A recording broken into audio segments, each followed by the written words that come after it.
When did you realize, something's not right? Because a teenager, you're a little bit more mature than 6 or 7, right? Yeah. Coming up to that point, I needed Jesus. I couldn't wait till I'm in my 20s and 30s. I'd probably be in jail or dead. So that was my journey. Yeah. Where love fit in, I didn't really understand about love until later in life, until I met Jesus. Yes. Hey guys, welcome to another episode of the Wamget podcast. I'm your host, Wayne, and today we're going to get into conversations about love and the journey of love. What does it mean what does it mean to love, and what is love? Mm-hmm. So today I have, oh my gosh, a really awesome guest, my pastor, and I think I'm going to be okay to say my friend, my brother. I love this guy, and I'm going to talk to him first about how I didn't like him that much at one point, but no, I love him. So Pastor Ray, welcome to Wamget podcast. Thank you, brother. It's a pleasure to have you. Thank you for having me. Absolutely. It's a pleasure. Yes, sir. And as you say, today we're going to talk about, love, what love means, like his journey. You have a journey. Yes. You have a story. Yes. And we want to touch on, but just when I think about love and what love is, especially from men. Yes. Right? Yes. Look at so many different ways to handle this. Right. Like, what is love to Pastor Ray? Well, that's a big word. I know. So I'm going to journey back a little bit so you can get the history. Yeah. And I can bring you up to where we're at now. Yeah. If I'm talking too much, just interject. Head to now, got you. But it goes back to my childhood. Yeah. I was raised with some dysfunction family. My father, he was abusive, but that's what he knew. Right. Because it was generational. So something we were talking about earlier about, everything was, chastise you with a switch, right? That type of thing. Yeah. So anyway, so my journey when I was young, I seen a lot of violence, and because of that was imparted in me as a young child. Yeah. So when I started school, I had issues. Wow. Because how I respond to things, I respond out of anger and violence. Yeah. And that's all I knew. Right. At 6, 7 years old. Wow. So that's young. Yeah. So when I was in school, when things happen with children, I responded the wrong way. Right. And because of that, they start labeling me trouble child, and I was, So that was my journey. Yeah. So where love fit in, I didn't really understand about love until later in life, until I met Jesus. Yes. So I'm going to jump ahead about getting to the place of genuine love, or what I call the agape love. Mm-hmm. Agape love is the highest love. You're right. There's 4 types of love, but the agape love is God love unconditionally. Mm-hmm. No matter what you do, I still love you. Yeah. So it's not about you. It's not about you. Right. It's really about Him. Yeah. Christ coming to us, loving us when we were enemies of Him. Mm-hmm. Mm-hmm. So that was a love beyond measure. Yeah. So the first encounter of true love, or this agape love, was 1986. Okay. Receiving Jesus Christ on a college campus. Yeah. A young man witnessed to me and told me about the love of Jesus. Mm-hmm. And how old were you at that time? 86? I was 19. 19 years of age. Okay. And I needed it because I've seen so much and I've done so much young. So coming up to that point, I needed Jesus. I couldn't wait till I'm in my 20s and 30s. I'd probably be in jail or dead. I don't know. You couldn't wait to get older. Yeah, I couldn't wait. I needed love then. 86, I was 8.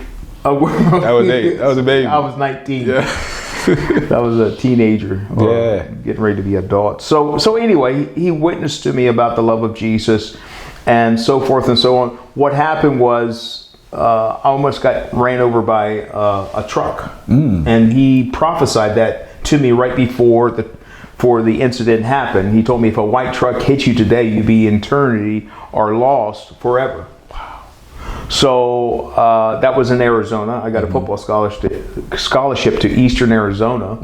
And then on Christmas break, I came back here to Pennsylvania. Went to a party and got, do what parties do, drinking and things like that. So anyway, that night, about 4 o'clock in the morning, I was laying in bed, couldn't get to sleep. And that's when I had a moment with the love of God. And I really sensed that Jesus told me to give him a chance in my life. Wow. Give him a chance. Give him a chance in my life. Give me a try. And I had an opportunity to go to Kansas State University, a bigger school, bigger university. And they gave me a letter and said, don't even go back to Eastern. Go straight to Kansas for spring training for football. Right. But the only reason why I went back to Eastern Arizona is to find Jesus. Yes. So I went back the next semester and I looked for that kid. He didn't go to the school, the one that witnessed to me, but I found him in the rec center playing pool. And I walked up to him, I told him, I said, I want to go to church with you. Nice. And long story short, basically about 2 weeks later, I gave my life to Christ. Wow. That was the beginning of the love journey. Wow. So that love journey started in my heart. Yes. I had issues, things from my past from when I was a child that need to be dealt with, but it took me time to work through those things. Yes. And one of the things I really want to get to, after I got married, now I got married at 24 when I met my wife Becky. In Arizona. Even in our relationship, even in our relationship, I had issues. Like my wife, the how she get me up in the morning or waken me is by standing 4 or 5 feet away, because every time she wakes me up, I would like spazzing out. Something. I'm always ready for action. You're on the guard. You're on guard. Because there were so many things that were in me. And so anyway, I prayed about these things. I didn't want my wife from a distance every time to get me up. Like, what he's going to do, right?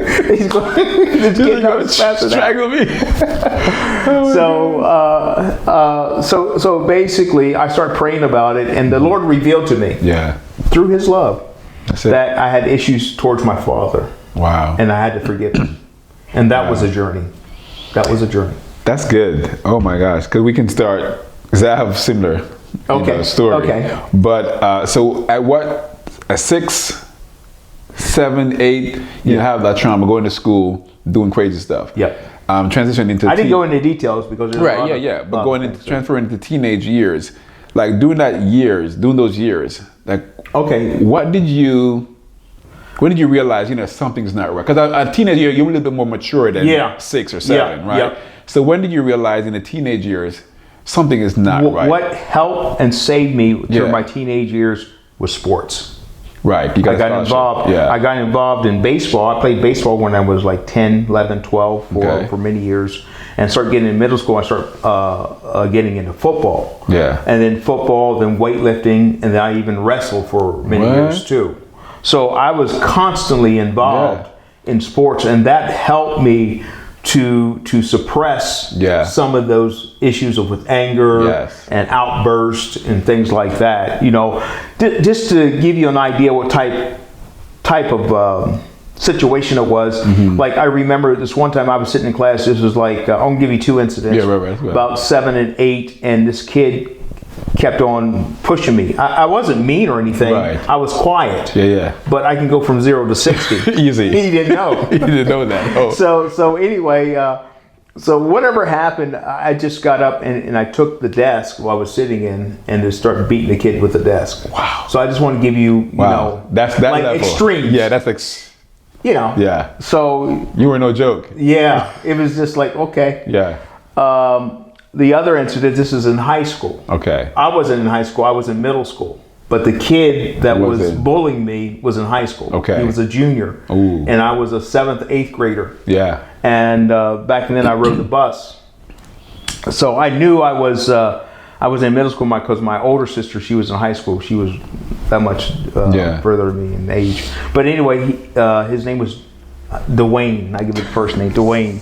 And he was a bully. Yeah. And, he even had a beard and everything in high school. Yeah. So anyway, he started picking on me because the younger kids was sitting towards the front and the older kids in the back. But anyway, he started sitting towards the front and bullying the kids. And he started pushing me and started going like this. Poking, throughout the days, several days doing this. So because I'm fearful, and that's the base root of my issue was fear. It was fear-based. Right. Fear is connected to anger. So that's a whole nother stream of information. But anyway, so I started getting fearful. So I go into that mode. Protection mode. And then I just came to a place all or nothing. And it went down. Wow. And he never touched me again. You learned his lesson. Matter of fact, the bus driver had to stop the bus and then pull me off of it. Are you serious? Yeah. Pull you off? Not even. A junior. Wow. So that was extreme. So I had issues. Yeah. But that's when I started getting into sports. And all that energy, false energy. Destructive energy went into playing football and wrestling, and then my life changed. Then it was different because now I was able to control that. But before that, young, you didn't understand it. No. So did you ever do any kind of counseling or therapy? That was unheard of. Yeah, that back then. From my background, counseling. And a little bit more about my background. My father wasn't about that. Like I usually say and tell the story about in sermons about my father thought only women went to church. Oh, it wasn't a man thing. The man thing. So you understand about counseling and that type of thing. It was that wasn't a manly. Who does that? Yeah, who does that? Man don't do that stuff. Yeah, exactly. There you go. Man don't do that stuff. So counseling wasn't in the picture. Wow. But I needed it so much. Yeah. But thank God through salvation. That's why I constantly say I love Jesus. Because I knew without him, I'd be a walking disaster. Yeah. You knew you were headed. Oh. Yeah. That's good. Because I didn't have my dad in my life. But my mom, she showed her version of love, by providing, she's the mother and father, right? So she was there for us at that point. But when I realized my dad should have been in my life as I got older, I was angry. I got upset. Like if I see him, he's gonna have it, right? Yeah. And when I found out that he passed, even before I even got a chance to have a conversation, I was also upset again. Like, why do I need to hear that he passed? And he was never in my life, and now I didn't get a chance to really have that conversation, So I know that there is, fast forward to now, that, I have different version of anger issue. How I may lash out maybe at my children or at my son, or I may respond to my wife maybe in an aggressive way, which I didn't really want to. Right. But there is, things going on.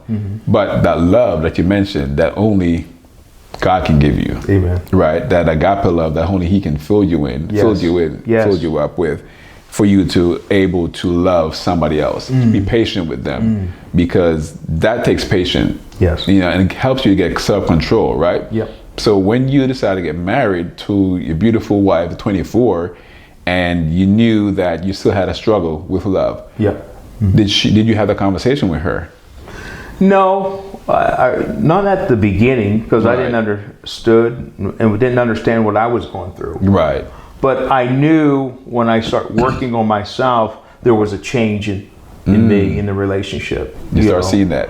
Oh yeah, definitely. Because at that time it was just controlled and suppressed. Okay. See?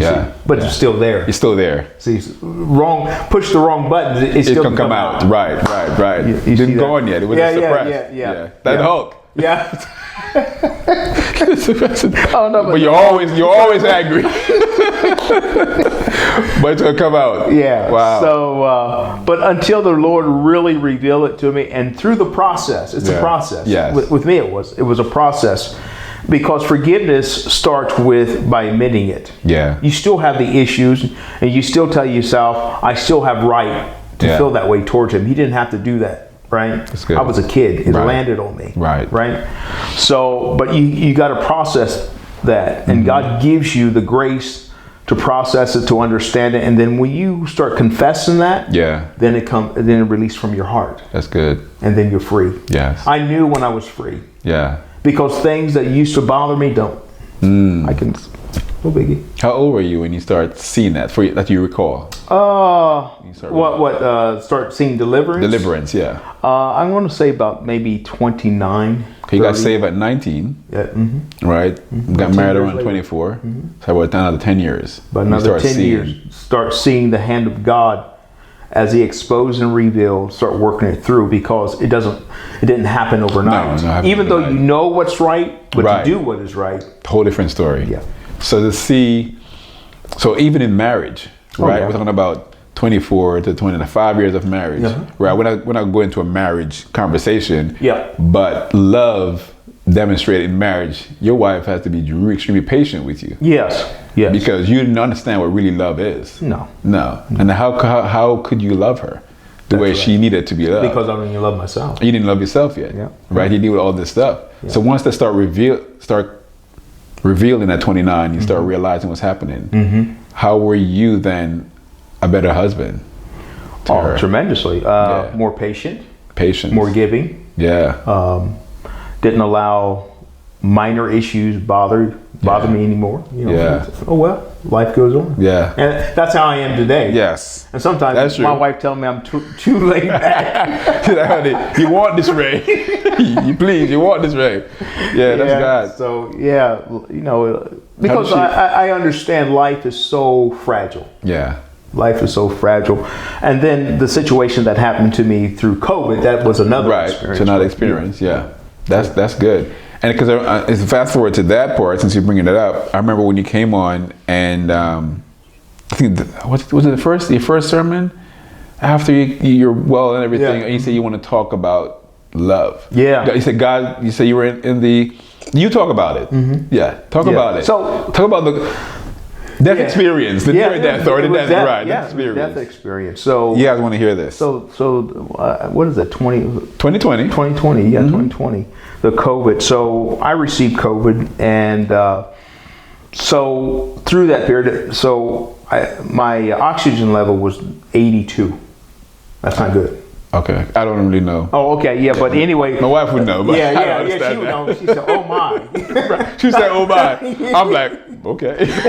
You need to get to the hospital. Oh yeah. Okay. And that's what the doctor said. Okay. My wife took the oxygen level when I had COVID, and it kept getting worse. It was down to 82, and they said bring him into the hospital immediately. Wow.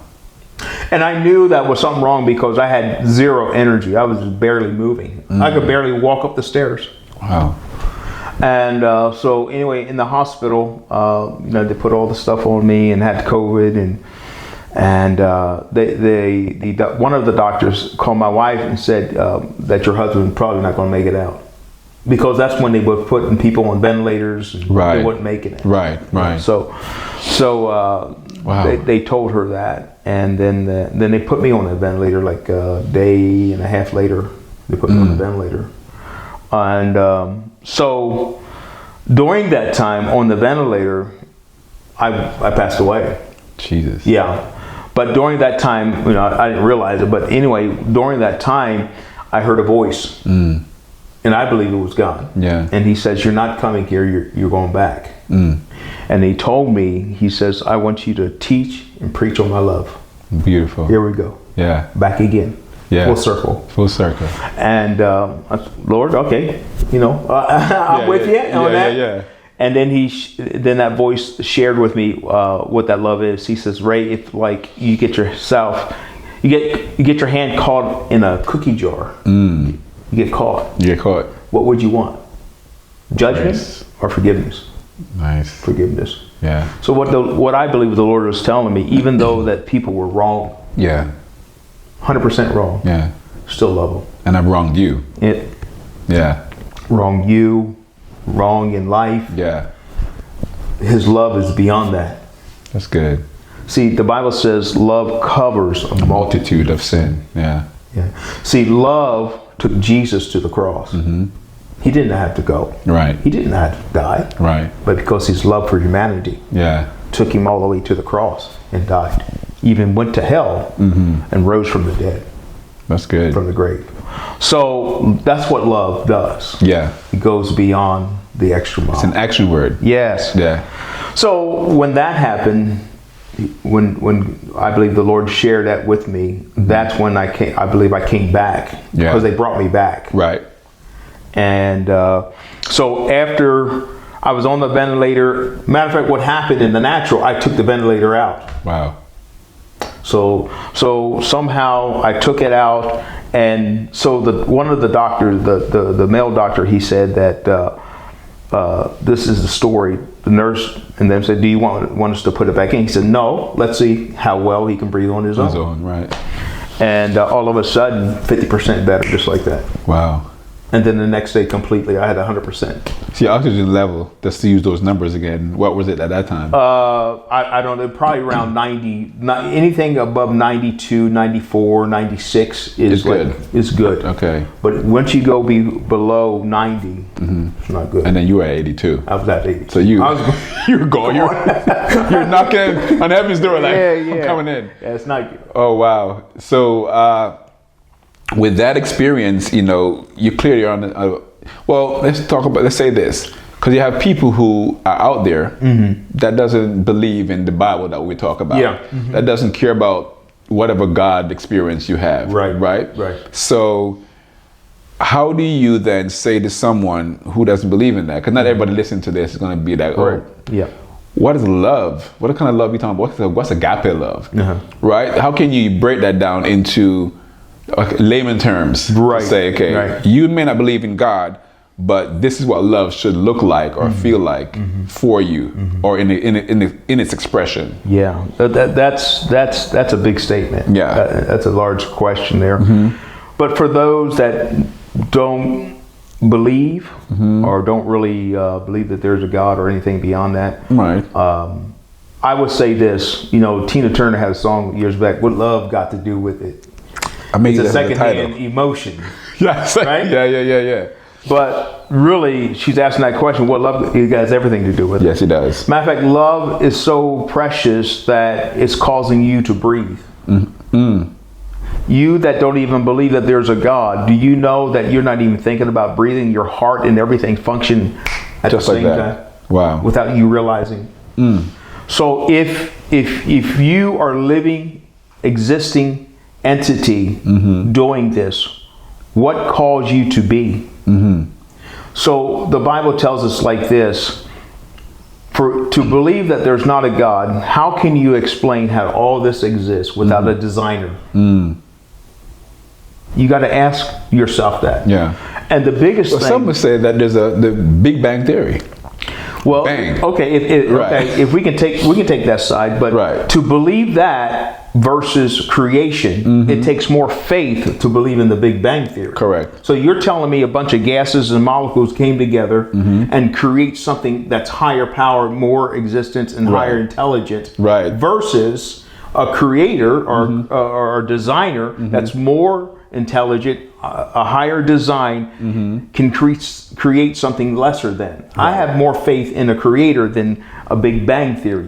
You can't tell me a bunch of molecules came together and create something so perfect. Where do molecules come from? Hello. Right. I mean, we can go on. We can go on to that. So what does love got to do with? Love has given you an opportunity to live another day and to exist and to discover the reality of God. Every day God's giving you an opportunity. Even though you don't believe, He's giving you a chance to believe. Yes. Because as you exist reveals that He is. So that's what love got to do with it. Love has given you life. Yeah. That's good. Naked you came, and naked you will go. That's right. So we don't even have power over our own lives.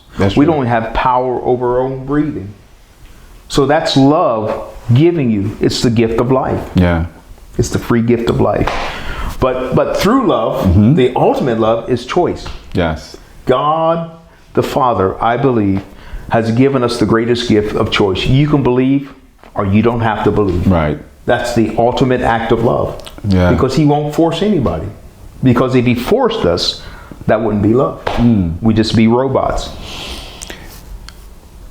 Love, you're saying love doesn't force. Then how do you explain the discipline, the chastisement that the Bible said he gives us, right? Right. And because of his love. So chastisement and discipline is not force, you're saying? No. It's correction. It's correction. It's discipline. Okay. It's just like this. Your child getting ready to walk out into the road. You have to stop him or her quickly.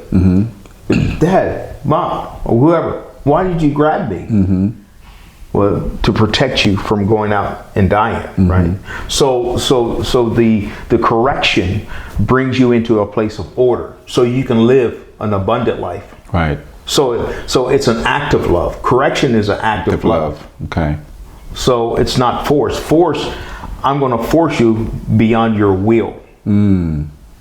That's when it's forced. When you don't make up your own mind, when you don't make up your own decision, that's forced.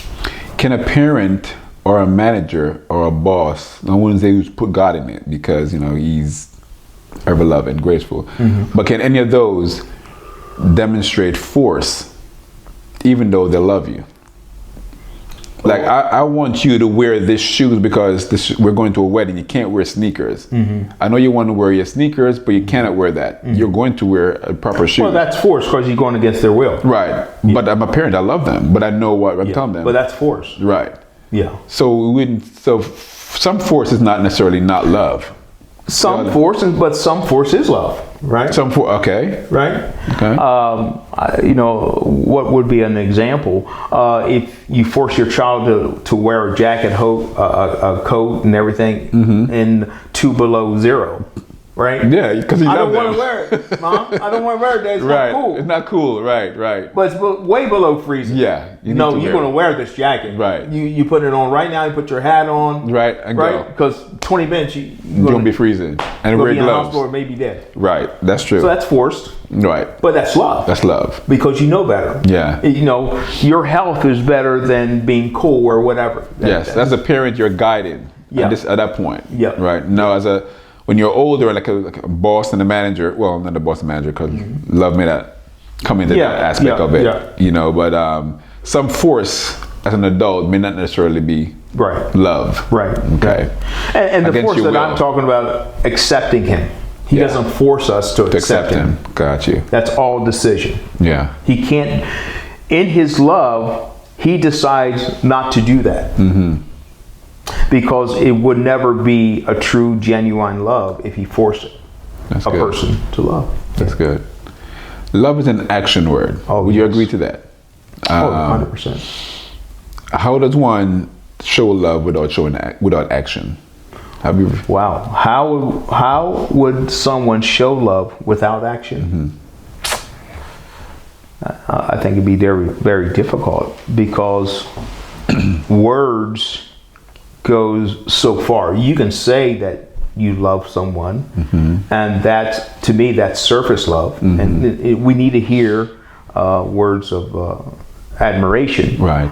But what goes deeper is to show that love in what you say. Right. Right.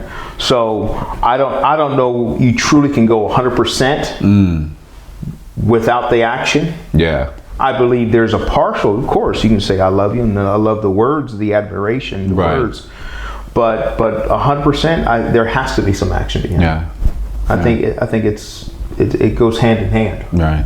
So even the thought, what's love got to do with it? Just like you said, everything. Yeah, everything. Yeah, everything. Everything. When you show patience for someone, is a level of love. Yes, it is. Right? Yep. Love for yourself, yep. Because you don't want to go ham on that person. But you're showing patience. But you have to be given of yourself. If you say love somebody, it's not all about you.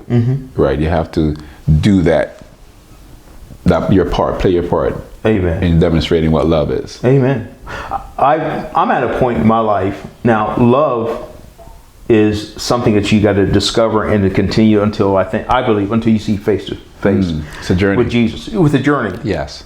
the reason why, when I say love has everything to do with it, everything that has life must be filled with love. The Bible says God is love. He is the essence of love. Everything that he does and will do will come out of the foundation of love. Yeah. Everything. So life meaning comes out of love. So to grab a hold of that, I mean, you got to go a little bit deeper. You're thinking. You're thinking and processing. Yeah. I'm to a point that everything is surrounded by the concept of love and his love. Yeah. Everything. That's good. Yeah. And we can vibe on that, because of the relationship we have with the Lord. And if someone listens to this and they're in a relationship and it's abusive, maybe not physically, but mentally abusive, but the person is buying them the nice things, taking them out, treating them well. So they're doing things, right? But at the same time, so that the person may feel like, okay, well, do you love me? Or I'm saying, I love her. Right. Or she loves him, but she's mentally being abused. Yeah. She's emotionally being abused. Is that really love? No, that's not really love, because love doesn't hurt. Love is not abusive. That's good. Love is not pain. What I would say to that person or individual is this, that I think first you have to love yourself first. That's where it all stems from. Yeah. It all comes from, because if you don't love yourself, you don't know what love is. That's good. How can you identify love when you don't know what love is? Yeah. So whatever he or she does to you, you can't, you have no gauge. That's what really love is. Yeah. What is it? Yeah. Because you don't experience yourself. You got to experience here before you can walk in it. Yeah. And know what it is. That's good. So that's one of the biggest things in this society, is the loss of identity. That's why Jesus said, love thy neighbor as you love yourself. Yeah. You can't love your neighbor until you know how to love you. Yeah. It's an action word. Love clearly an action word. And for someone who's saying they're doing all these things, but being abusive emotionally, mentally, love is kind. Love is not boastful. Love is not boastful. It's not pride. Right, it's not prideful. Think of itself alone. It's not selfish at all. Yes. So those are the things, because I try to live my life of one where I'm being as transparent as possible, because I know there is imperfection in Wayne.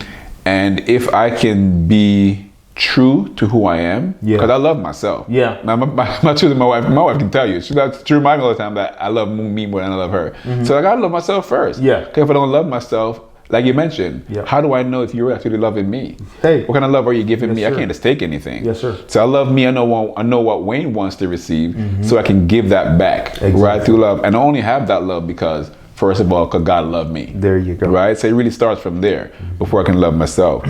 But then everything that you do, you mentioned, is an action word. Yes. I can't be unkind to somebody and say I love them. I can't be impatient to someone and say I love them. Yes. Right? I can't be thinking about myself and say I love people and I'm all thinking about me. Yes. So all those things is a pattern of love. And everybody have to realize that love, like you said, has to do with everything. It is. Everything that you do, you have some kind of love for that thing. Yes. Whether it's the music or the game or the movie or the partying, whatever. You have some kind of love and adoration for that thing, why you consume that thing so much. Yes. Right?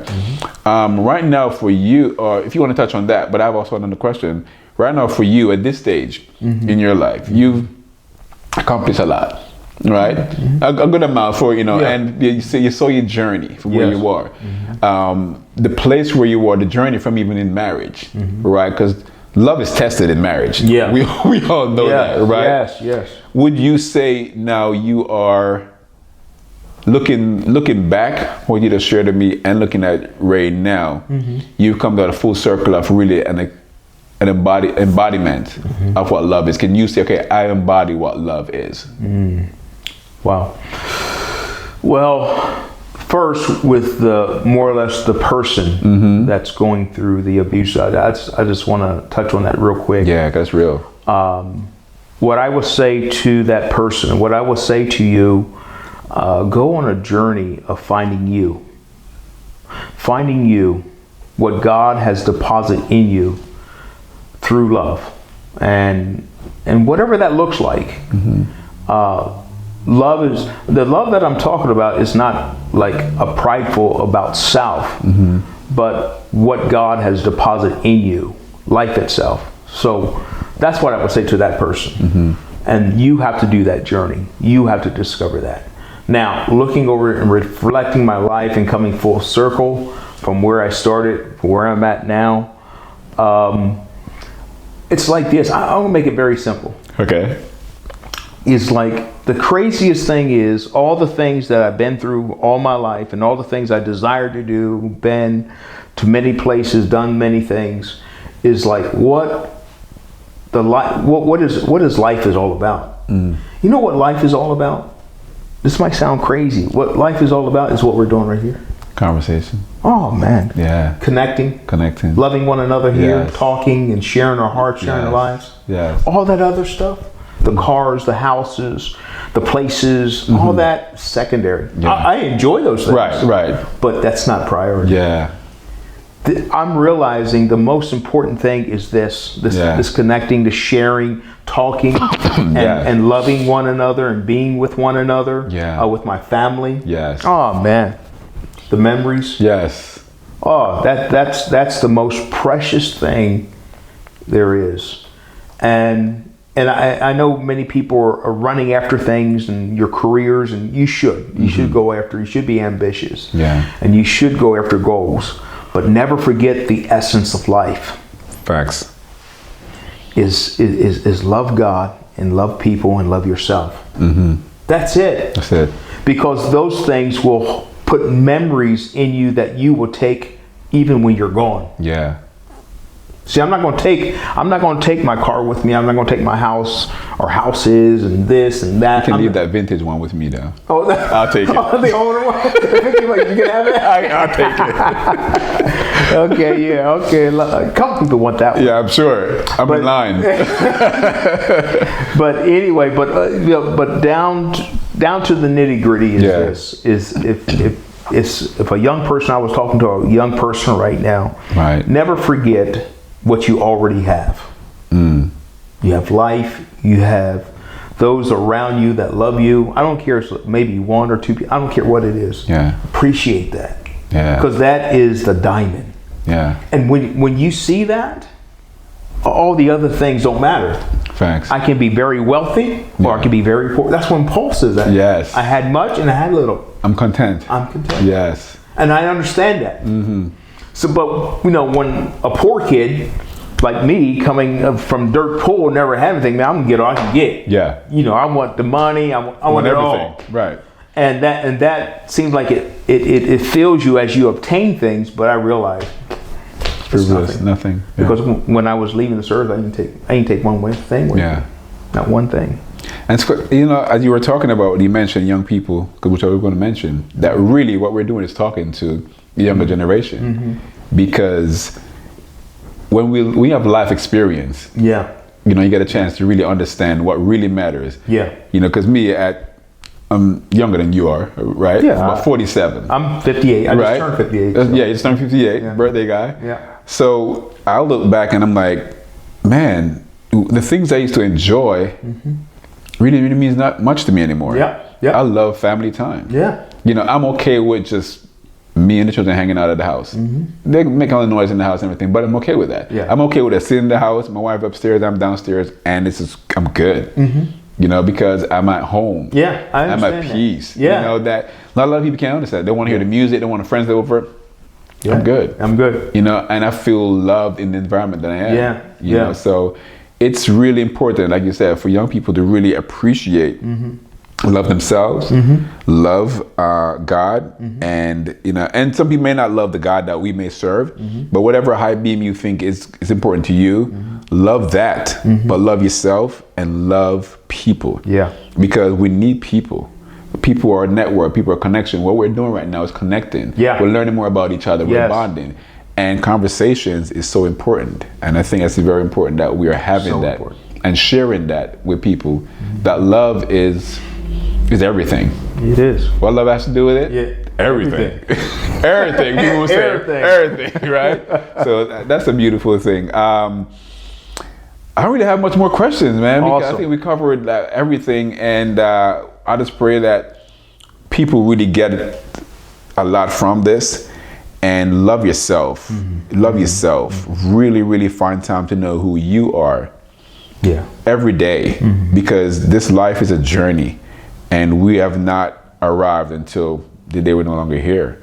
But love yourself, love yourself, love yourself. And Pastor Ray, Big Ray, come on, WrestleMania Ray. Okay, I didn't know you did wrestling. Yeah. Man, you were athletic. I had to stay busy. No, but I'm saying that, we have pre notions. We see people be like, I'm like, he wasn't athletic. When they say football, I'm like, maybe you're a lineman, but baseball. Baseball? You know what I mean? I used to be a pitcher. I mean, you have some speed, you had arm, you had some speed. Yeah. You know what I'm I saying? used to throw the ball. Like, you were it. You were him. I don't know about before that. him. Yeah. That's awesome, man. Yeah. But look at what God is doing. Yeah, it's not done yet. Right, that's what I said. He's doing. Look what God is doing, right? Because he's not done yet. Yeah. And I'm just grateful for knowing you. I mentioned that, you enjoyed that joke that I didn't like you. Of course, that was not true. But I remember when I first came to church, and I heard your sermon. I came in late. And it's a different when you rush into the service and you saw what's going on, and then you sit down and try to hear. I didn't like the vibe. I didn't like the vibe. I didn't like the sermon. I'm like, that's like milk. I'm coming from a church in Philly where these are like back-to-back theologians who was teaching the word. So I was sitting on there like, doctor. People are giving good words. So I'm like, I know it. So when I hear it, I'm like, I've heard that before. I think you could build on that some more, deeper on that. That's my little judgment, So I said to my wife, I don't never want to come back. She was like, well, give it another shot. Let's come early. Let's come early next time. Right. Came early another time, did the whole experience. And it wasn't even you who preached. It was Pastor Phil. Okay. I'm like, okay, it's good. I like it. And another time you start teaching, but as I got to know you more, I got your number. I started texting you, hey, I love that. The word was good, So I just appreciate who you are, what you're doing for legacy. I'm using legacy building, and come check out Legacy, Lancaster. Amen. But I love what you and Pastor, what you're doing in legacy. And you talk about it. Tell them where they can find legacy, or they can follow you or the church or the ministry.